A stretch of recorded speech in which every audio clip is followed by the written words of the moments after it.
Ang mga reserbang militar ay agad sinundan ng mga conscript, estudyante at lalaking walang karanasan sa labanan. Maraming namatay sa labanan, ang iba tumakas.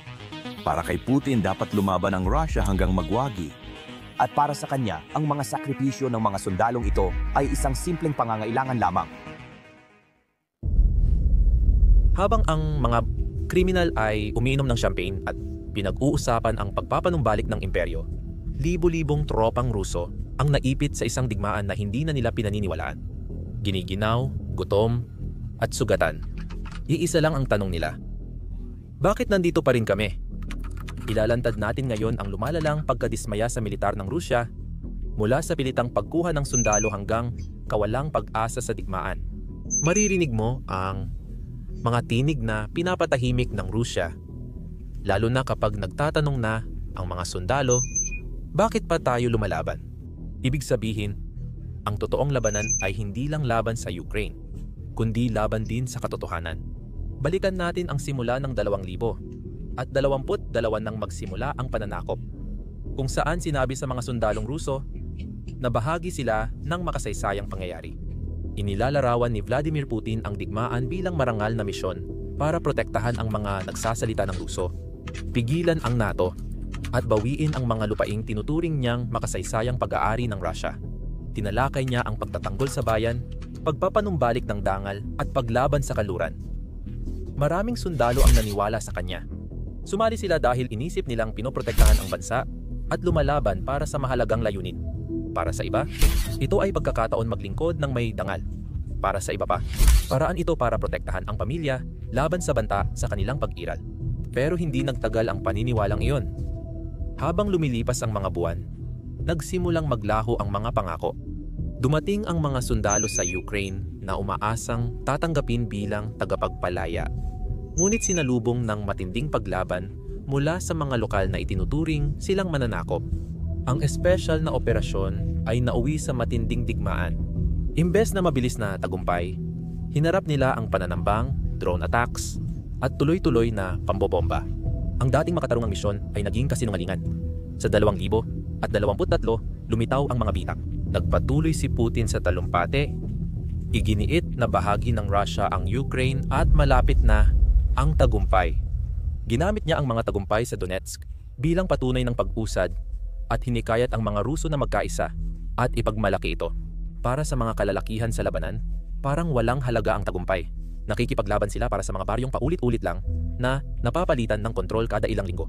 Nawawalan ng mga kaibigan para sa mga lupang hindi naman sulit sa dugo na naialay.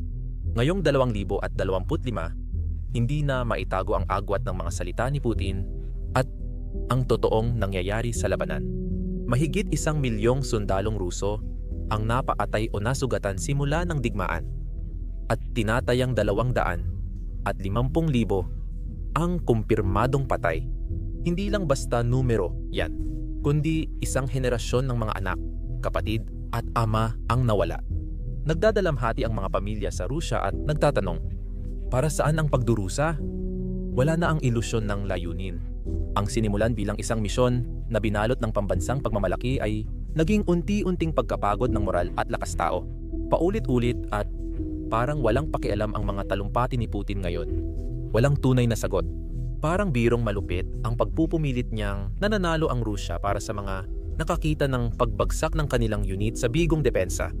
Ang digmaan, na dating itinuturing na mahalaga sa Rusya, ngayon ay tila isang hindi makontrol na sakuna. At alam ito ng mga sundalo. Naranasan na nila ang kabayaran at nakita ang agwat ng pananaw ng Kremlin sa totoong kalagayan sa harapan. Mula sa paniniwala, nauwi ito sa kapaitan. Ang tanong nila ngayon ay hindi na kung paano mananalo. Ito ang dahilan ng kanilang pagpapadala. Pagod at sawang lumaban ang mga tropang Ruso. Sa digmaang pakiramdam nila'y walang saysay. Lumabas sa confidential na survey ngayong taon na karamihan sa sundalo ay hindi na naniniwalang posible ang tagumpay. Gusto na lang nilang matapos ito. Habang nalalagay sila sa peligro, naririnig nila ang tungkol sa mga elite sa Moscow na komportable at walang epekto ng digmaan. Masakit ang pagkakaibang yon. Para silang mga pyesa lang sa isang laro na hindi naman nila pinili. Isang laro na laging nagbabago ang patakaran at lumalayo ang layunin.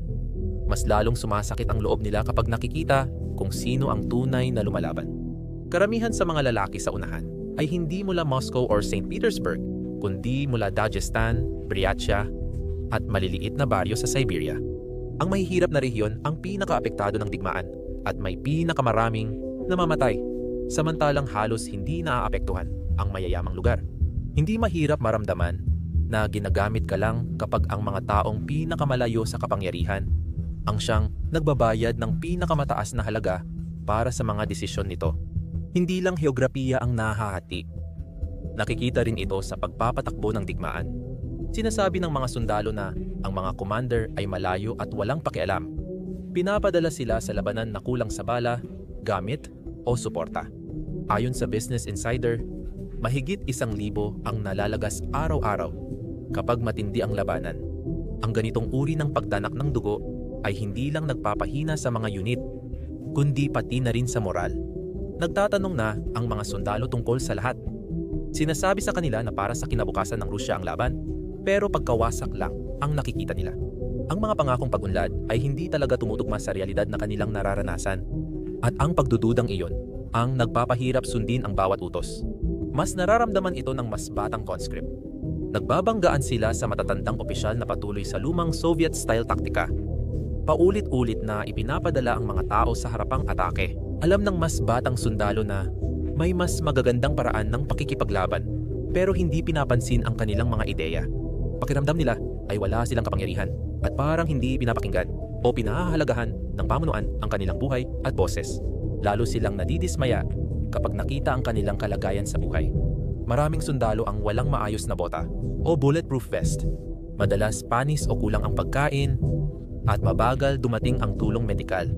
Maraming sundalo ang namamatay dahil sa huling tulong sa mga sugat na dapat magagamot. Malala rin ang korupsyon sa supply chain.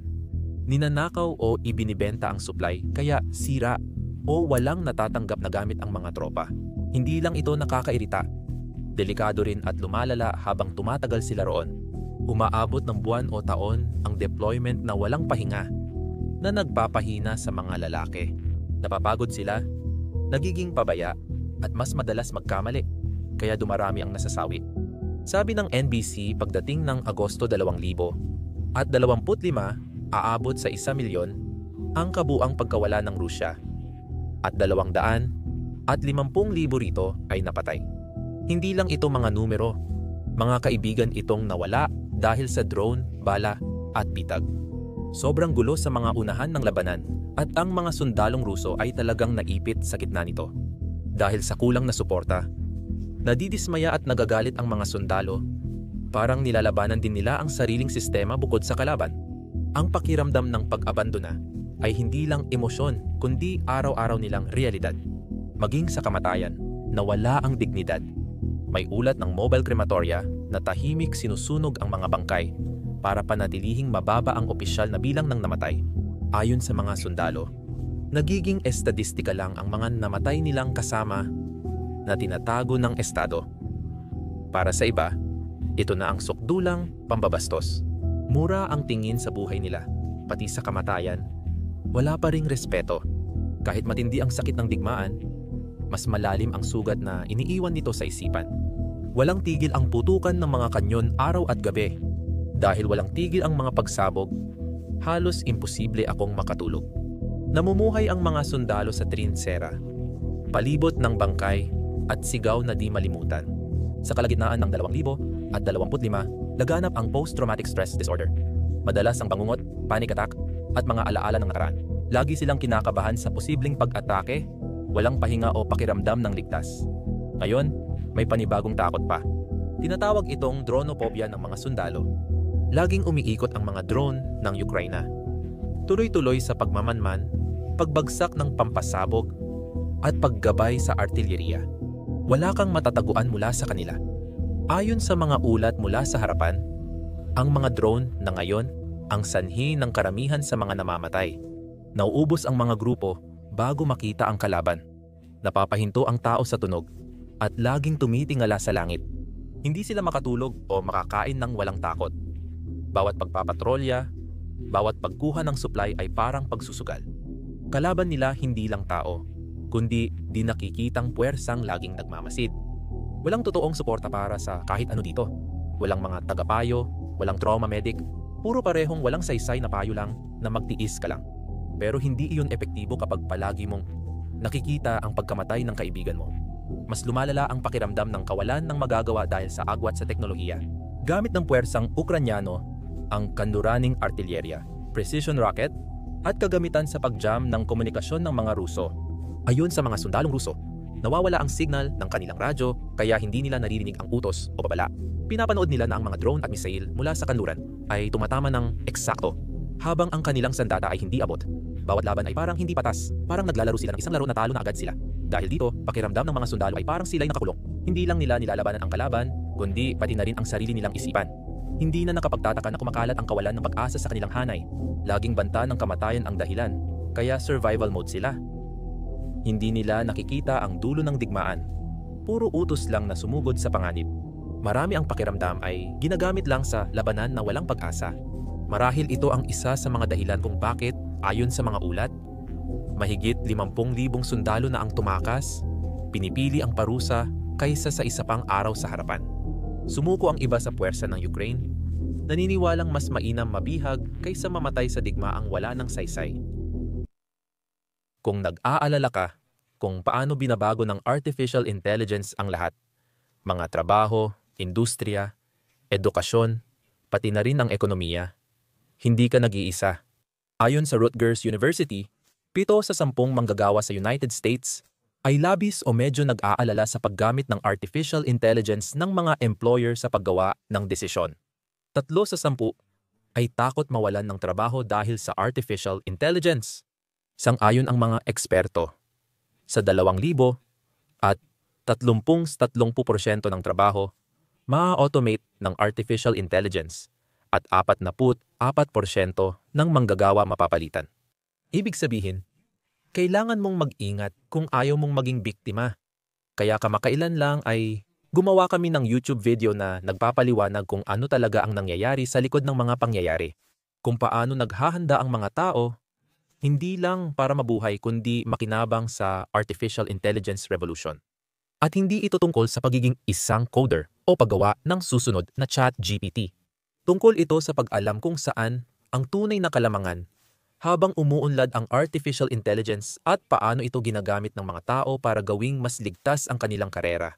Kung nakakaramdam ka ng pag-aalinlangan tungkol sa hinaharap o kung curious ka lang kung ano ang mga option mo, panoorin mo ang video na iyon dito sa YouTube sa pamamagitan ng pag-click sa link sa description or sa card sa iyong screen. Kapag matindi ang emosyon, lumalala pa dahil sa problemang pinansyal.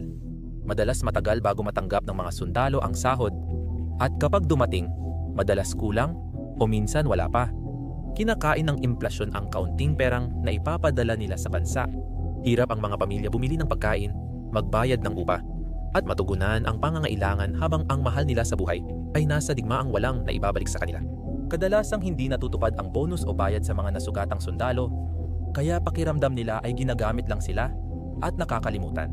Ang pressure mula sa kanilang pamilya ay nagdadagdag pa ng isa pang antas ng sakit na hindi matakasan ng mga sundalo.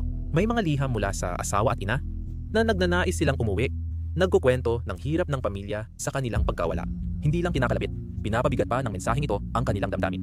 Binabasa ng mga sundalo ang tungkol sa mga batang lumaki ng walang ama, mga wasak na tahanan, at mga mahal sa buhay na nagsisikap magtagal. Noong Mayo 2025 tahimik na nagprotesta ang mga pamilya sa araw ng tagumpay. May placard na humihiling ng pagbabalik ng kanilang mga anak at asawa. Umabot ang tahimik na laban sa harapan. Lalo pang pinalalim ang guilt at lungkot ng mga tropa. Lahat ng ito ay humahantong sa mas malalim na bagay.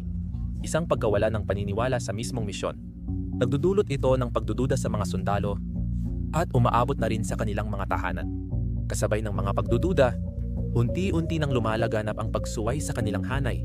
Nagsisimula na tayong makakita ng pagtutol mula sa mga pamilya na nagiging isang pwersang hindi na kayang balewalain ng Kremlin.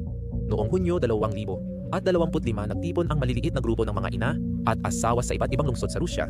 May placard at nagkwento tungkol sa nawawala nilang mahal sa buhay. Madalas pinatitigil ang mga protesta, ngunit patuloy pa rin ang pagkalat ng mensahe. Mas naipaparating ng online platform ang kanilang boses at dalamhati. Binabasa ng mga sundalo sa unahan ang mga post na ito at naaapektuhan sila nito. Pagod na sila. At ngayon ay naaalala pa nila ang mga buhay na naghihintay sa kanila sa kanilang pagbabalik. Mga buhay na unti-unting nasisira dahil sa kanilang pagkawala. Hindi lang sa kalsada ang kaguluhan. Umaabot din ito sa trinsera kung saan nagsisimula ang paglaban sa tahimik at hayagang pagsuway. May mga sundalong sumasabotahi, nagpapabagal, o nagpapaputok ng baril ng hindi napaparusahan. May ilan na natahasang tumatanggi sa utos kahit nanganganib makasuhan sa korte militar. May mga lumabas na video na nagpapakita ng mga sundalo na naglalabas ng sama ng loob tungkol sa korupsyon, mga opisyal na nagtatago ng pagkain, nagbebenta ng gamit, o hindi pinapansin ang mga kahilingan para sa supply. Ang mga liham na ibinapadala sa kanilang mga pamilya ay naglalarawan ng kaguluhan, kung saan ang mga lalaki ay nagmamakaawa ng tulong para makatakas. Sa ngayon, lifeline ang mga Telegram channel para sa mga tinig na ito. May kwento ng hindi nababayarang sahod, sira-sirang kagamitan, at tila pagpapakamatay ng mga misyon. Hindi lahat ng pagtutol ay tinatapatan ng katahimikan. May mga sundalong nakararanas ng matinding pagganti mula sa sarili nilang panig. May mga video ngayong taon na nagpapakita ng mga lalaking inakusahan ng pag-desert na tinalian at iniwang lantad sa mga drone ng Ukranya. Isang malupit na parusa na tinawag nilang Baba Yaga Sacrifice. Hindi ito magkakahiwalay na insidente, kundi bahagi ng pattern para takutin at kontrolin ang iba. Nadiskubre ng investigasyon na madalas tinatatakan bilang deserter ang mga nawawalang sundalo, kaya hindi na ilalantad ng militar ang tunay na bilang ng nasawi. Hindi nabibigyan ng hustisya ang mga pamilya. At nakikita ng mga sundalo kung gaano kabilis magbago ang buhay nila. Isa itong mensahe na ang katapatan ay hindi garantiya ng dignidad. Para mapanatili ang disiplina ng sundalo, muling ginamit ng Kremlin ang mga taktikang Soviet. May barrier unit sa likod ng mga puwersa. Sa unahan na pumipigil sa pag-atras, minsan gamit ang dahas. Dahil sa mga panloob na banta, pakiramdam ng mga sundalo na may dalawang kalaban silang hinaharap, sa harap at sa likod. Nawawala ang tiwala at nagsisimulang mabiyak ang hukbo mula sa loob. Tulad ng inaasahan mo, lumalabas na ngayon ang mga epekto nito sa larangan ng labanan. Ang mga pagod at walang motibasyong sundalo ay nag-aatubili umatake, maagang umatras o hindi mapanatili ang posisyon. Sa Donetsk, bumagal ang pagsulong ng mga Ruso kahit malaki ang gastos nila. Mas madalas nang may puwang sa mga linya. At mas pinipilit ng mga commander ang mga pagod na tropa para sa mga resulta. Ang pressure na iyon ay lalo lamang napapalalim ng pagkadismaya na lumilikha ng isang siklo na mahirap takasan. Dahil sa pagod, mababang morale at dumaraming sugatan at patay, kumukuha na ngayon ang Kremlin ng mga dayuhang mandirigma, bayarang sundalo, at bilanggo para mapanatili ang mga harapan. Isang desperadong hakbang ito na napapansin ng iba. Sa Rusya, marami ang tingin dito ay pambansang kahihiyan. Ang bansang minsang nag-angkin na isa itong pandaigdigang superpower ay ngayon ay umaasa na sa mga dayuhan upang labanan ang isang digmaan na ipinangako nilang magiging mabilis at tiyak ang tagumpay. Halimbawa rito, ang kasunduan sa Hilagang Korea. Ngayong taon, nagdala ang Rusya ng 10,000 sundalong hilagang Koreano para tulungan silang itaboy ang Ukrainyano sa Kursk. Itinapon ang mga sundalo sa di pamilyar na lugar na kulang sa pagsasanay at mahina ang gamit. Libo-libo ang namatay sa ilang linggo. Ayon sa ulat, ginamit sila sa malawakang atake at ipinadala sa pinatibay na lugar kung saan napatay sila bago makita ang kalaban. Malupit itong taktika na naranasan na ng mga tropang Ruso at ngayoy inuulit gamit mga banyagang katawan. Magpapadala uli ang Hilagang Korea ng 3,000 at 1,000 sundalo para kay Putin, na itinuturing ng marami bilang kahiyahiyang pangyayari. Noon, sinabi ni Putin na mabilis matatalo ang Ukraine.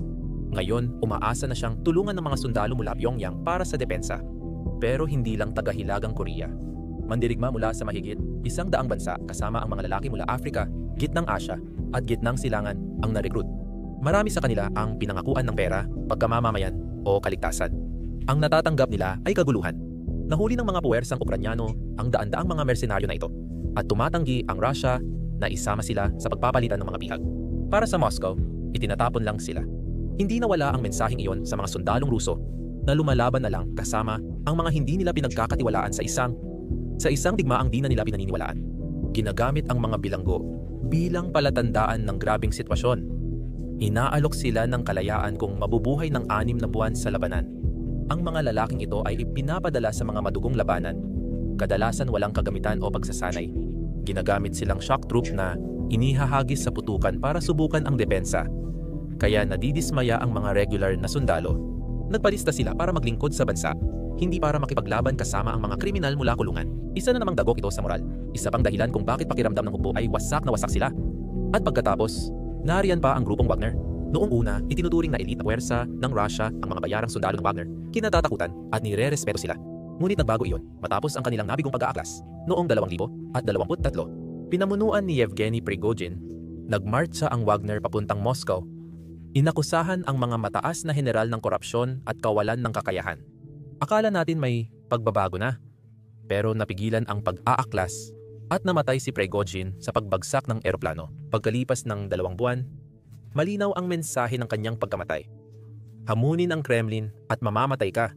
Halos nawasak na ang Wagner mula noon at karamihan sa kanilang mandirigma ay isinama sa regular na hukbo o inilipat sa mas mahigpit na unit na wala ang katapatan. Ang mga sundalong Wagner na dating ipinagmamalaki, ngayon nakakaramdam ng pagtataksil. Pinag-uusapan nila ang pagiging ginamit at itinapon. May ilan na tumanggi sa mga bagong kontrata. Ang iba naman ay naglabas ng mga video at mensahe na nagpapakita ng kaguluhan sa loob ng kanilang hanay. Malalim ang takot sa mga veterano ng Wagner at mga general matapos ang nangyari kay Prigozhin. Kaya nag-aalala sila na ang sunod. Lumalala ang takot. Nagiging maingat at paranoid ang mga commander ni Putin. Nawawala ang tiwala sa mga unit. Lumalawak ang agwat sa pagitan ng pamunuan ng Kremlin at ng tunay na kalagayan sa labanan. Araw-araw napapansin ng sundalo ang mga bitak, naririnig ang chismis, at alam na hindi garantiya ang katapatan sa kaligtasan. Ang resulta ay isang watak-watak na puwersa. Pagod, nalilito, at galit ang mga tropang Ruso. Pinapanood nila ang mga dayuhan na namamatay, mga bilanggo sa walang pag-asang misyon, at bayarang sundalong tumatalikod sa kanilang pinuno. Nakikita nila ang mga general na nawalan ng dangal, nagbabagong alyansa at napapabaling mga pangako. Ang digmaan ay tila kaguluhan na lang. Pinipilit manatili dahil sa takot at propaganda. Maaaring magsalita si Putin tungkol sa pagkakaisa at tagumpay, pero iba ang aktwal na nangyayari. Ang pag-asa sa dayuhan, pagbagsak ng Wagner, at lumalaking di pagkakatiwalaan ng mga commander ay nagpapakita ng sistemang nahihirapan. Pagod na ang mga sundalong Ruso sa digmaan, at mukhang pati mga pinuno nila ay walang alam kung paano ito tatapusin. Ang dating malakas na hukbo laban sa Ukraine ay ngayoy umaasa na lang sa mga dayuhan at naputol na pangako. Para sa mga lalaking nasa trinsera, hindi lang ito nakakabigo, kundi babala rin ng posibleng mas malalang mangyayari. Habang minamadali ng Russia na panatilihin ang mga linya gamit ang dayuhang mandirigma at pagod na sundalo, umuusad ang Ukraine na may bagong sigla. Sinusulit ng pwersang Ukrainian ang pagod ng Russia at naglulunsad ng bagong opensiba sa mahahalagang lugar. Ang kanilang mga sundalo ay motivated, nakatutok, at lumalaban ng may layunin. Alam nila ng eksakto kung ano ang kanilang ipinagtatanggol.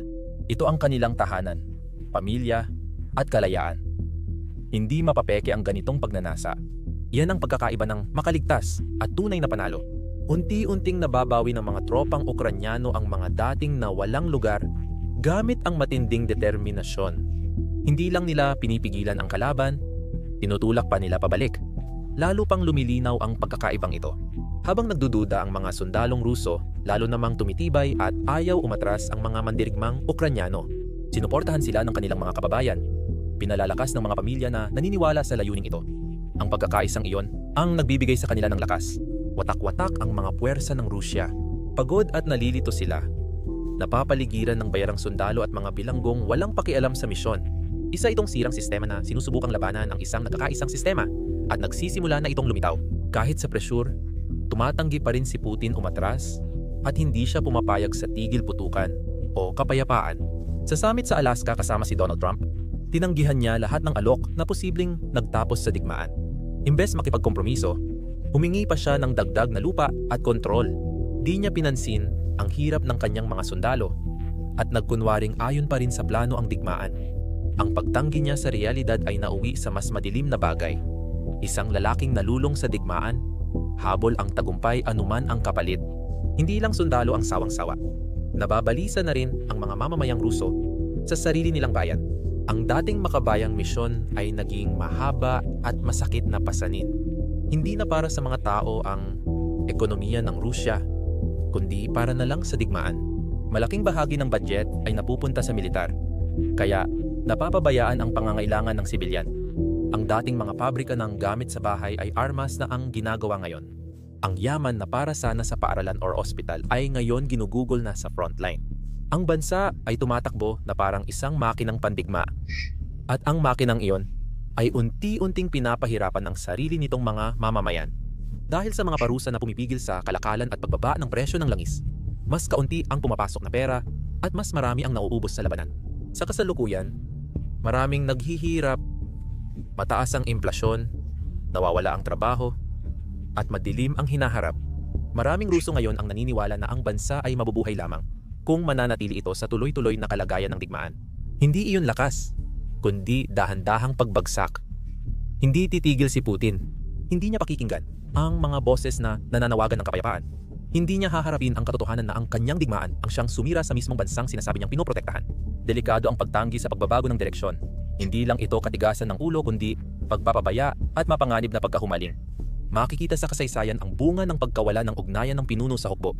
Sa unang digmaang pandaigdig, hindi pinansin ni Tsar Nicholas II ng Rusya ang hirap ng mga sundalo kaya nauwi sa revolusyon at natapos ang kanyang pamumuno. Sa Vietnam, iniwan ng mga general ang pangulo ng Timog Vietnam nang matalo sila sa digmaan. Sa mga nagdaang taon, may kudeta sa Mali at Sudan dahil naramdaman ng mga sundalo na pinagtaksilan sila ng kanilang pinuno. Kapag mababa ang moral at tiwala, posible ang pag-aaklas. Nakikita ng Ukraine ang kahinaan at patuloy silang sumusulong. Napapanalunan ng kanilang mandirigma, hindi lang ang laban kundi pati puso ng tao. Ipinapakita nila sa mundo ang tunay na kahulugan ng paglaban para sa layunin. Habang dumudugo ang Russia, tumitindi ang tanong. Hanggang kailan kakayanin ni Putin bago maghimagsik ang kanyang hukbo? Hindi na lang teritoryo ang labanan, kundi paniniwala na rin. Sa ngayon, nasa Ukraine ito, wala sa Russia. Ang tanong ngayon ay hindi na kung gaano katagal makakapanlaban ang Ukraine, kundi kung gaano katagal palalaban ang sariling mga sundalo ng Russia. Kung tuloy-tuloy ang pagbaba ng morale at paglaganap ng pagtutol, pwedeng tumigil ang digmaan mula sa loob. Ang mga sundalo sa mga trinsera, pagod at nadismaya, ang maaring may hawak ng huling alas. Ang tahimik nilang pagtanggi ay maaring magdulot ng pag-igting na magtutulak sa Rusya na harapin ang hangganan ng kanilang ambisyon. Hindi pagkatalo sa labanan ang dahilan, kundi pagbagsak mula sa loob. Hindi lang talumpati o estratehiya ang magpapasya ng resulta. Nakasalalay ito sa mga lalaking may baril sa maputik na bukirin na unti-unting nauubos ang kagustuhan.